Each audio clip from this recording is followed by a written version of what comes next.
Hey guys, what's up? In this video, I'll show you how you can achieve the split screen effect in DaVinci Resolve. It's quite a simple process. Just follow me till the end. I'll give you guys a quick idea of how you can do this. So drag down the videos that you want to get the split screen with. As you can see, these are the videos I have in my media pool.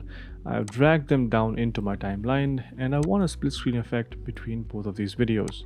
If you want the other video to go on top, you can do this.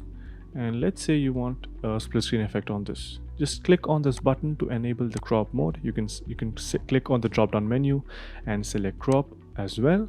Once this is done, just crop the video down, until where you want the split screen effect to come.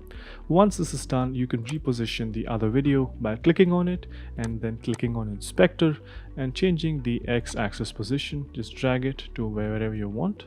Let's say you want it till here so that the frame is centered, and once all of this is done, just click on this tool to uncheck it and you can play to get the result. Yeah, that was an easy way to get the split screen effect on DaVinci Resolve. There is one other way with which you can do this, is to go into effects and search for video collage under open effects. Once you paste this effect, it will give you a ton of options where you can create a collage of videos. So if you want or have a ton of videos to choose from, I would suggest you to use this method. But if you just want a simple split screen, you can use the crop tool and it works fine. Hope you guys get the idea. If you did like this video, make sure you subscribe to the channel, and yeah, thank you for watching. I'll see you again. Bye bye.